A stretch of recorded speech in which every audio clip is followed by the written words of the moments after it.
Hey, everybody. Welcome to another episode of the CandlePower Hour. We're shifting focus a little bit now, and we're going to start calling this Keys to the City. And it's a small little Zoom-in interview situation, and we're going to have a lot of fun, and we're going to do a little bit shorter catch-ups. So we're going to start today with one of our great friends, Tanner Poppitt, filmmaker, musician, member of the band Madrost. And let's catch up with Tanner, everybody. Tanner, welcome to the show again. Welcome back, Tanner. Thank you, Mercury is Thank here. you. Thank you, I want Diego. to. This is new, so we're learning the ropes. Bill Matoyer is at home. Dan Moore is on the studio. AJ will be here with us tomorrow. So I just wanted to give a quick shout out. Tanner, what's happening? How are you, brother? I'm doing fantastic, guys. How are you? How are you folks doing?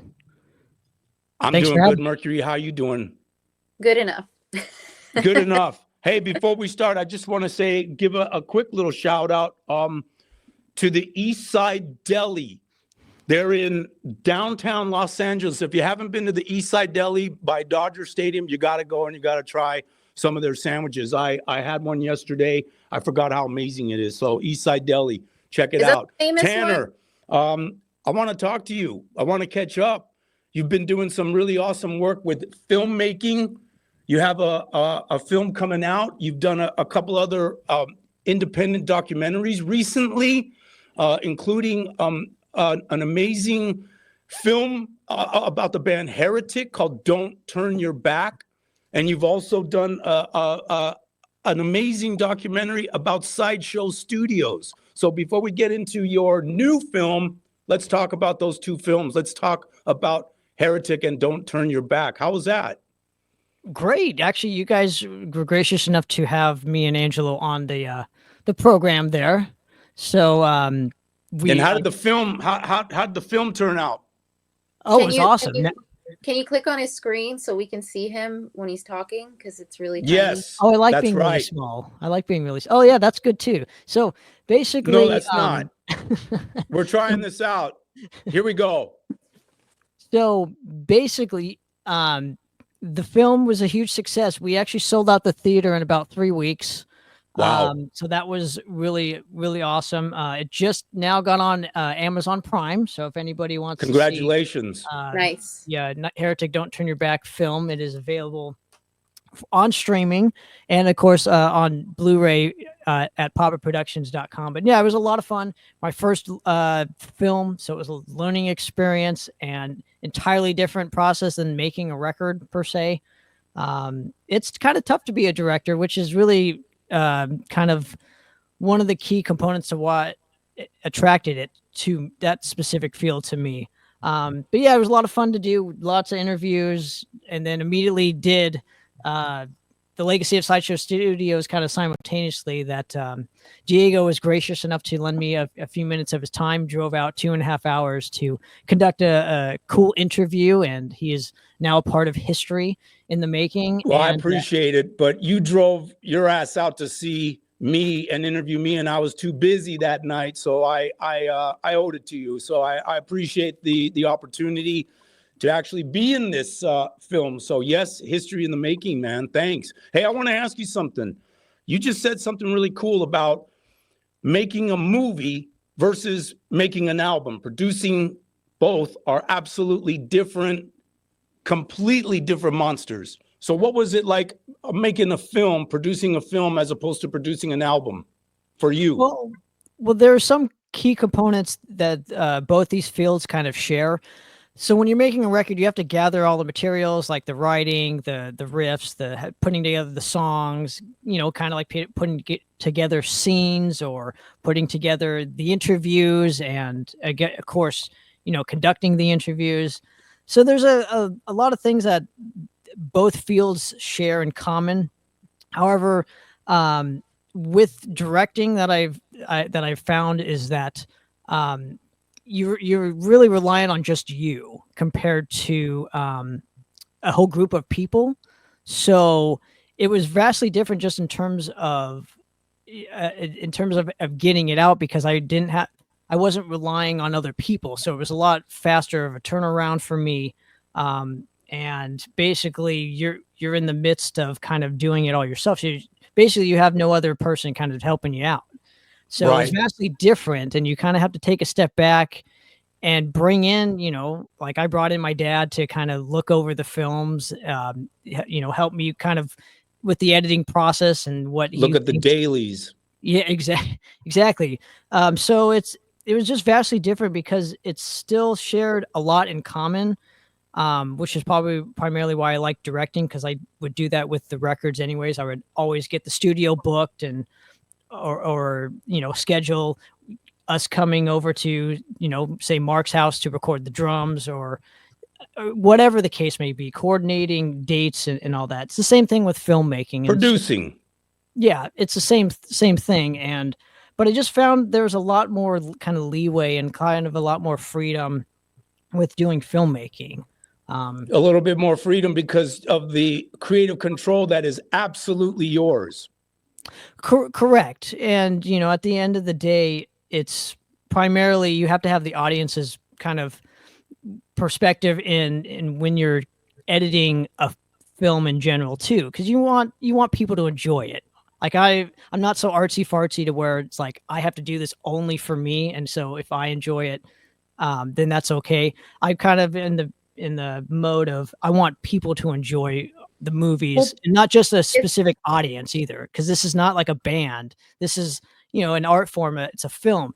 I have my grandparents really like this movie, and they're not even into heavy metal, so it just shows that this is a wider range of getting people acclimated or basically accustomed to what heavy metal kind of is, or rehearsing, or music in general, and they don't even have to be a musician to enjoy it. So Right. Is that not the same process you use when making an album?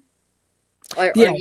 are you putting like your audience as a factor in, or are you not doing? Are you just doing it for yourself? Well, absolutely yes and no, because obviously we played a more extreme metal kind of band, so we're only going to maybe appeal to like the extreme metal fan.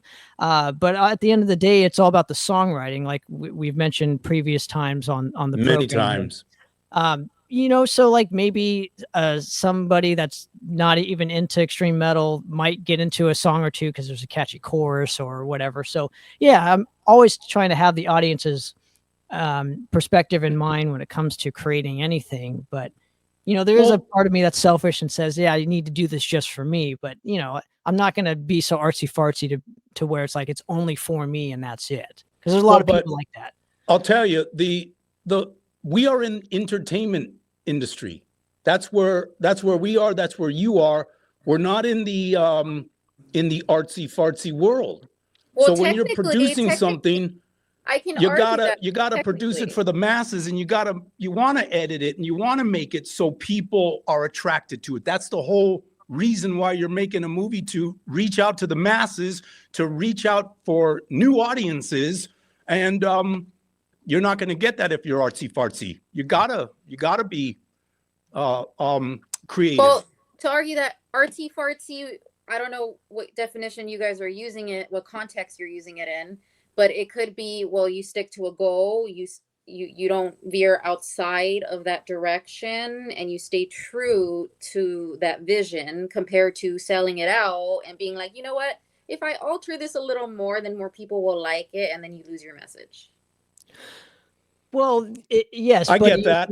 You can also go into a point where like it doesn't make any sense. Like a case in point, I just watched Megalopolis from Francis Ford Coppola, and it's very artsy. It's like his movie, his vision, but it didn't attract it to a lot of people because it's so artsy and the story doesn't make sense. And that's what I'm talking about. That is the kind of artsy fartsy that I'm talking about, where like you're only doing this for you, and like even if the story doesn't make sense, you specifically did it for you and only you. So I don't know. It's kind of like music. It's kind of like ambient music or something like that, where it's like super progressive, where like the song doesn't hardly make sense to the average listener, but it's like it doesn't even take you on a journey. It's just a bunch of notes, and It's like jazz.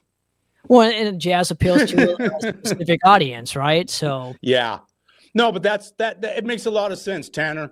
So, congratulations. And I think it's pretty amazing. So now you also just completed an amazing film for Sherman Jones and Cideshow Studios. So let's talk about that. Sure. Yeah, I haven't had the opportunity to discuss. Can you bring it out and put it closer? Oh, yeah. Take a look at that cover. There you go. Yes, the throwback to the B movies, as I call it. Nice. And we got Diego's name on there, of course, right? The legacy of Cideshow Studios. We had to boost his ego a little bit on the cover. I appreciate it. Definitely an ego booster. That was done by the legendary Tony Cole, who does actually all of our album covers. So yeah, I wanted to focus mainly on the importance of rehearsing, because obviously there's been movies made about studios, but never a rehearsal studio.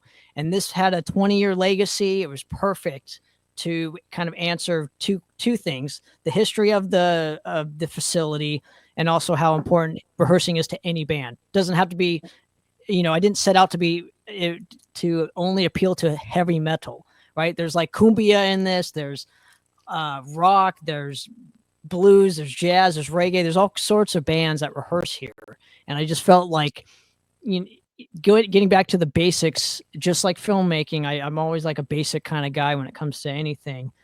And I wanted to answer just the fundamentals of the importance of rehearsing, because a lot of people might find it boring, but I find it fascinating, where you have 4 or 5 guys come together and meet at one central location and rehearse this particular song or music, and then go out and play shows. So it'd be like if you went to, or if I did a movie on, I don't know, baseball practices, right? Like everybody coming together and practicing their hits. What it's like to create. Well, not only that, but how do you get to that next level? Because everybody has to practice. Right.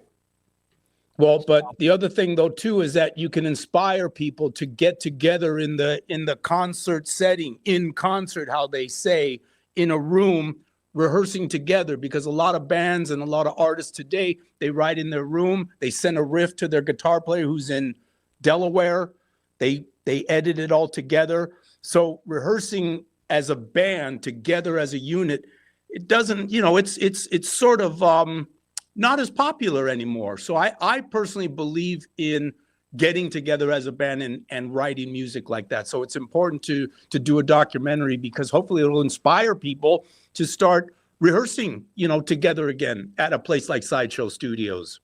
Well, not only that, but the rehearsal space is almost dead.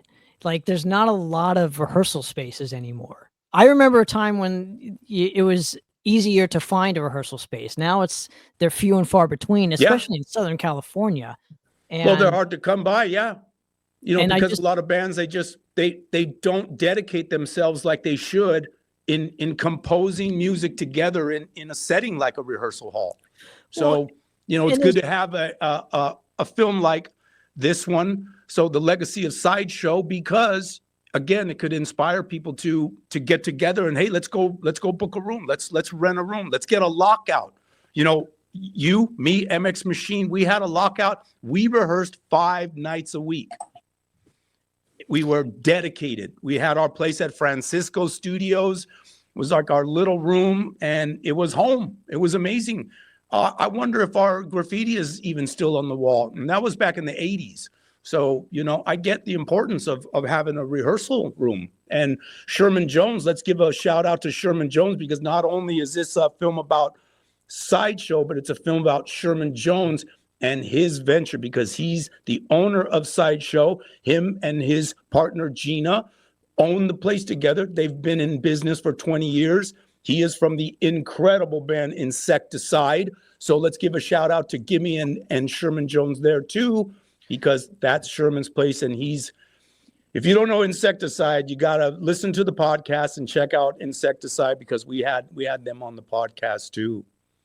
Well, and it also is a place for everybody to go to. It builds a community, and I feel like community is sorely lacking in music in general, or art in general, is having a community. Like you said, people send riffs in between their houses in, say, New Zealand or California or wherever the band is located throughout the world, right? But if you have a central location that's local, it creates that community. And so I feel Sideshow provides a very valuable asset that's I don't think people really people kind of forget about. Like you Right. have to have, like, it's like Cheers, like you go into a bar and all your friends are there. It's like that's the community. Yeah. Oh my gosh. Sorry. Yeah. That scared me. That's See? Lulu. She's barking. She Yeah, agrees no, too, you know. Tanner, you put the needle on the record. And the cool thing about Sideshow is they got the nice lounge in the back. And also the cool thing about Sideshow is now Sherman is doing his own live events there. And we even shot an event there. That's right. And you know, I also gotta mention this too. You know, it was a very successful premiere when we had it. Oh you yeah, know. and how was the premiere? We had 200 plus people show up to a really big size theater. It was like mind blowing, and it just proves that the community is alive and well, especially if, and you don't have to be a metalhead. Again, I wasn't trying to like make a heavy metal rehearsal documentary. Like that's not what I was doing. I wanted to make a film that could appeal to everybody. And maybe you haven't maybe thought about starting a band. You watch, what people do or how they even get the fundamentals of coming together and rehearsing their music, and it might inspire people to create a band. And I don't know. I mean, it is on streaming as well, so it's like it's out there and people can watch it. The legacy of Sideshow Studios. So streaming. far, it's so far. Get some behind the scenes of the viewing. Oh yeah. I can actually. Well, yeah. I mean, I can send it to you after the interview. There's tons of stuff, and we actually did a me and Sherman, I've never done this before, but we actually did a commentary track where we would watch the film and, did the behind the scenes kind of stuff. That's pretty cool when it comes to that. So, right. We did it just to have something cool for the fans who pick up the DVD. So, you know what else is cool is that because of you, it's the second time that I've appeared on the big screen. So it's actually kind of cool to be on the big screen. Well, you actually premiered twice because they premiered the film twice at that same venue. Yeah, and the amazing thing, Tanner, is that you premiere your films in theaters on the big screen, and that's an honor. And I hope that a lot of the bands that and all of the bands and the artists and everybody that you interview realizes that the efforts that you make, they make it to the big screen, and that's awesome. Which and congratulations there too. So it premiered at Gardena Cinema back in August of this year. And wildly successful, man. We had like little kids, we had older folks, we had all sorts of people come out. And that's the beauty of having an event like this, because there's not a lot of all ages venues. So when music fans get together at a movie theater, because again, I highly doubt movie theaters are going to be like 18 and over or 21 and over where you can't even get in the theater. So it provided an opportunity for maybe people to mingle that hadn't seen each other in a while. And again, part of the community, and I really kind of got that from Bob Nalbandian, and that's what he would do with his films. And I rest in peace, Bob Nalbandian. And it just really inspired me to want to do that too, carry on that tradition of providing, for movie theaters or the case may be to, give them, help them out, support them, because movie theaters right now really need the support in today's day and age. So yeah, it was like a one-off thing. So it was wildly successful, and it's important. It was important for me. So you just gave me an idea. We'll talk about it after the interview. All right. I'm going to shift focus. Let's talk about lifers. Oh yes. So now you're doing another documentary. That's correct. So my partner in crime now, Mr. Matt Hartnett, and I just finished this particular film. We finished the filming. It went all over the place in California. And it's basically asking or answering the question, or trying to at least, of why and how are you still able to do this? And when it comes to being a musician in like your 50s and 60s and 40s, and maybe had some success back in the day, but now you're playing like to tens of people in bars and traveling in vans. And so, we interviewed Ruben from Fu Manchu. We We interviewed Trevor William Church from Haunt, Eric Kluber from White Wizard and Gypsy Hawk. So these are guys that had success back in the day and are still doing it. So we were trying to answer the question of why and how are you still able to do this with families. And it's going to be a kind of an anthology within one movie where we're going to have like, you know, each story correlates but it's also each gets their just due within that specific story. So my partner, Matt Hartnett, had this brilliant idea. I wanted in on it. He had kind of never made a film, and my job really was to kind of help him along and kind of show him, some of the tricks of the trade that I learned along the way that really would streamline the process of filmmaking, so he didn't have to make the same mistakes that I did. And we just kind of ended up bonding so well where, we've been in talks of doing more films together, and we really enjoy like each other's company and the chemistry and just the creative process of making a film. So nice. Actually, Matt and Bob used to do Shockwave Skull Sessions. That's how I met Matt. Was through Bob. Okay. Well, that's a damn good partnership there. Yeah, he's that's amazing. He's good for amazing. you. And so you're in post-production now? Yeah, it's being edited right now, but we do have a trailer out right now on Rumble and YouTube and things like that. So if you guys want to check it out, it's called Lifers. If you just type in Lifers trailer official, you'll be able to find it. So yeah, I very nice. Lifers. Life. Yeah. Yes. Yeah. Okay. Now, after you're done with this, you intend on getting it up on the big screen, and then you're going to take it to the film festivals. What do you think about film festivals?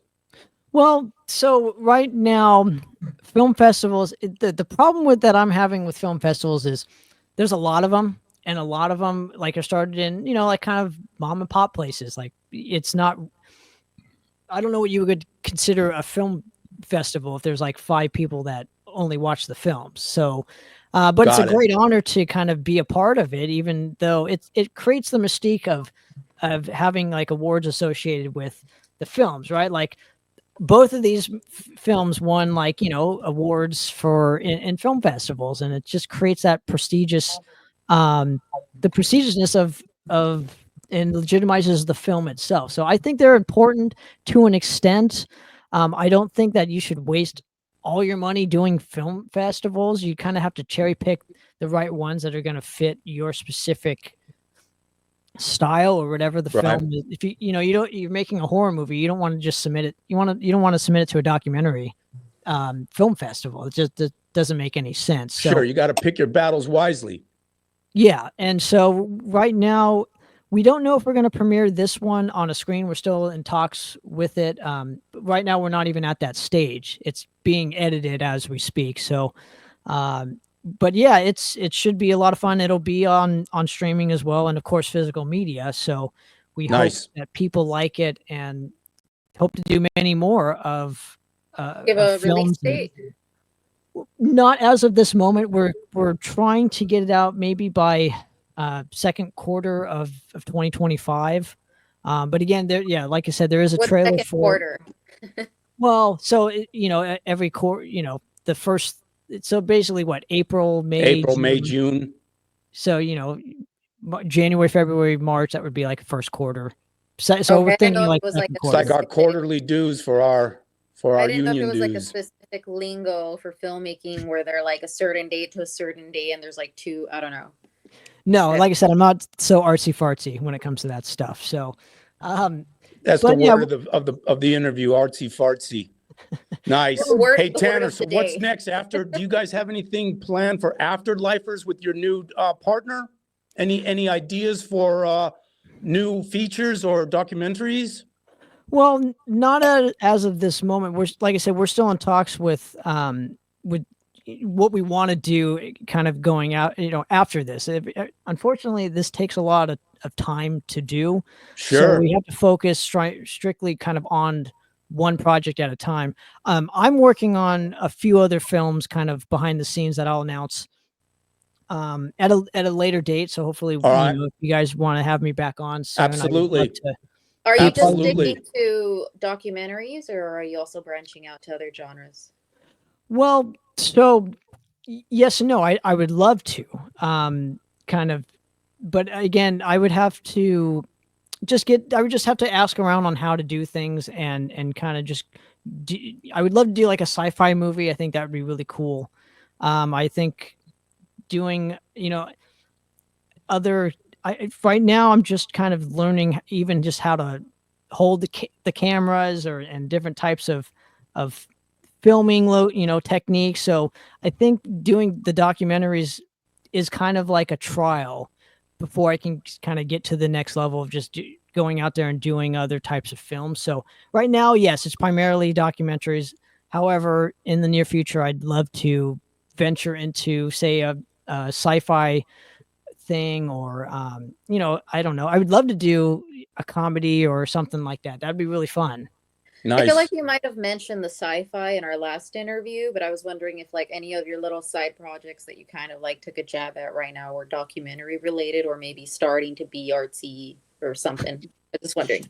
Well, yeah, not so much right now, because with filmmaking, it's really like I'm at the point now where I'm a one-man crew, right? So unfortunately, movies in general, they require a team if you're going bigger and bigger and bigger.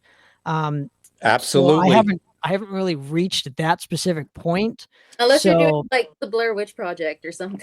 well, I don't know how many people worked on that movie, right? So that people forget that it's not just the director. There's like grips, there's lighting guys, there's all sorts of people that are involved with, and then you have unions and all this. Well, I think it was known for being a very simple type of movie where they just Yeah, had that was recording the that was entire- on a shoestring budget with like a one camera, made wonders.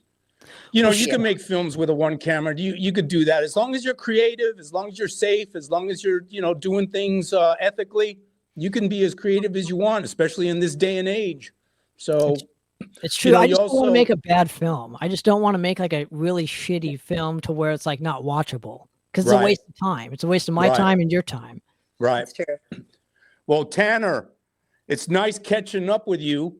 And I really appreciate you spending the time with us and giving us this advice and even helping us launch this Zoom end of the podcast. Absolutely. It's Thanks my for coming honor, on the guys. show. It's my honor, And, guys. and we look forward to the release of Lifers. And I definitely want to be there. So let's keep in touch. And when it's done, come back and let's catch up. Absolutely. And I hope you guys are doing well. Mercury, I would love to know more of what you're up to, and Diego, what you're up to kind of outside of the podcast. And Appreciate it. Really Yeah. appreciate you having me on. We'll catch up. Thanks, bud. Thanks for joining. Tanner Poppitt on the CandlePower Hour.